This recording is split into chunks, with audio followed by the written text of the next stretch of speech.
Bagaimanakah solusi jika kontak darurat ini diganggu sama pihak DC pinjaman online? Assalamualaikum warahmatullahi wabarakatuh. Halo teman-teman, selamat datang di channel Sister Pinjol. Di video ini kita bakal ngebahas solusi buat mengatasi gangguan dari kontak darurat kalian yang selalu diteror dan dihubungi sama pihak DC pinjol ketika kalian ini nggak bisa bayar hutang atau telat bayar ya di pinjaman online.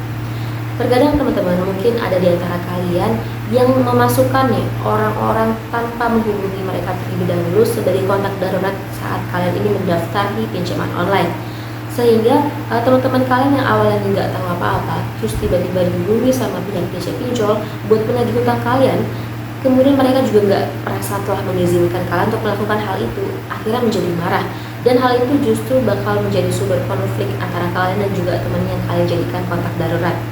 Bahkan ada loh beberapa kasus yang dimana teman yang dijadikan kontak darurat ini sampai menuntut balik secara undang-undang mengenai perlindungan data pribadi karena sudah menyebarkan data privasi mereka, yaitu nomor HP, kepada pihak lain tanpa adanya persetujuan orang yang punya nomor HP tersebut.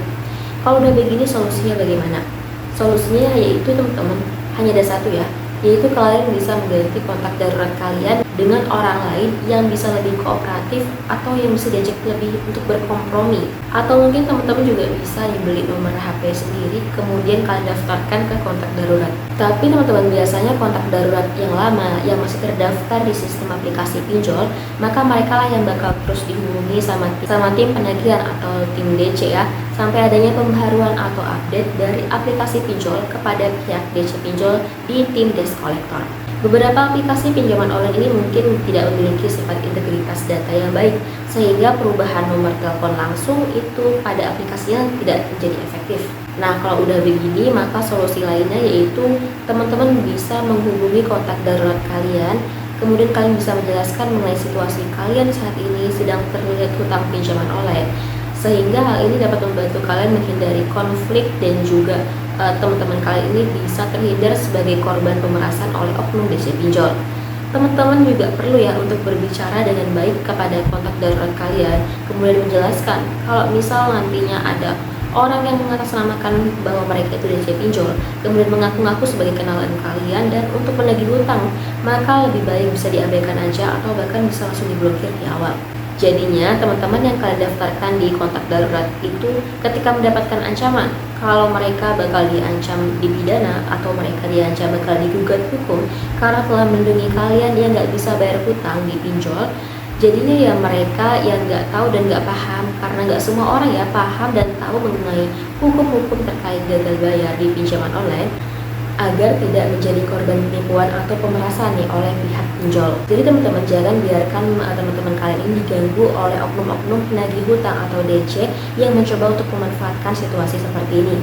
Jadi kontak darurat kalian itu seharusnya nggak diganggu terus-menerus atau diteror secara berlebihan. Karena teman-teman tujuan dari menghubungi kontak darurat yang sebenarnya itu adalah untuk mengetahui keberadaan si peminjam dan memberikan bantuan jika sulit untuk dihubungi, bukan untuk membantu melakukan penagihan hutang kalian. Jadi apabila terdapat ancaman atau gangguan yang nggak perlu, maka teman-teman kontak darurat kalian bisa memblokir nomor tersebut atau mengabaikannya. Jadi teman-teman, kesimpulan pada video kali ini adalah solusi buat mengatasi gangguan kontak darurat setelah gagal bayar di pinjol itu adalah dengan mengganti nomor kontak darurat dengan orang-orang yang lebih kooperatif atau yang mudah diajak buat kerjasama. Atau kalian juga bisa mengganti nomor-nomor dengan nomor baru kalian, kemudian kalian daftarkan sebagai kontak darurat. Selain itu teman-teman juga bisa memberikan edukasi kepada mereka yang kontak darurat baru yang belum tahu tentang resiko gagal bayar di pinjaman online, sehingga nantinya teman-teman yang sebagai kontak darurat kalian ini nggak diganggu secara terus-menerus atau ditekan secara berlebihan. Karena komunikasi ini menjadi kunci utama dalam menjaga hubungan yang baik dan mencegah konflik serta masalah hukum yang lebih besar. Oke teman-teman, sekian dulu untuk video kali ini. Mohon maaf apabila ada salah kata. Terima kasih. Wassalamualaikum warahmatullahi wabarakatuh. Sampai jumpa di video selanjutnya.